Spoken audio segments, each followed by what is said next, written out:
ಚಾಮರಾಜಪೇಟೆಯಲ್ಲಿ ಹಸುಗಳ ಕೆಚ್ಚಲು ಕೊಯ್ಯುವಂಥ ಒಂದು ಇಂಥ ರಾಕ್ಷಸಿ ಕೃತ್ಯ ಇದೆಯಲ್ಲ, ಈ ಸರ್ಕಾರ ಕೇಳ್ತೇನೆ, ಇವತ್ತು ನಿಮ್ಮ ಆಡಳಿತ ಅನ್ನೋದು ಎಲ್ಲಿಗೆ ಬಂದಿದೆ ಅಂತ ಹೇಳಿ.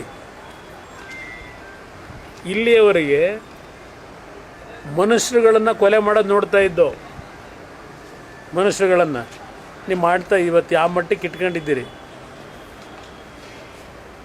ಇವತ್ತು ನಮ್ಮ ಕಾಮಧೇನು ಅಂತೀವಿ, ನಾವು ದೇವರು ಅಂತ ಪೂಜಿಸ್ತೀವಿ, ಮಹಾಲಕ್ಷ್ಮಿ ಅಂತ ಪೂಜಿಸ್ತೀವಿ, ಹಾಲು ಕೊಡ್ತಕ್ಕಂಥ ಹಸುನ ಕಾಮಧೇನು ಅಂತ ಕರಿತೀವಿ. ಅಂಥ ಹಸುಗಳ ಕೆಚ್ಚಲನ್ನು ಕುಯ್ತಕ್ಕಂಥ ಹೀನ ಕೃತ್ಯ ಮಾಡ್ತಕ್ಕಂಥವ್ರು ಅವನಿಗೆ ಯಾವುದೇ ವರ್ಗಕ್ಕೆ ಸೇರಿರಲಿ, ಈ ಸರ್ಕಾರಕ್ಕೆ ಏನಾದರೂ ಮಾನ ಮರ್ಯಾದೆ ಇದ್ದರೆ ಇಂಥ ಹೇಯ ಕೃತ್ಯ ಮಾಡ್ತಕ್ಕಂಥ ಆ ಒಂದು ಮನಸ್ಸಿನ ವಿಕೃತ ಭಾವನೆ, ಇಂಥವ್ರ ಬಗ್ಗೆ ಕಠಿಣವಾದಂಥ ನಿಲುವು ತೆಗೆದುಕೋಬೇಕು. ಪರಮೇಶ್ವರ್ ಅವರು ಬೆಣ್ಣೆ ಮಾತಾಡಿದ್ರೆ ಆಗಲ್ಲ, ಬೆಣ್ಣೆ ಮಾತಾಡೋದ್ರಾಗಲ್ಲ. ನಿಮ್ಮ ಡಿನ್ನರ್ ಪಾರ್ಟಿ ಸ್ವಲ್ಪ ನಿಲ್ಲಿಸಿ,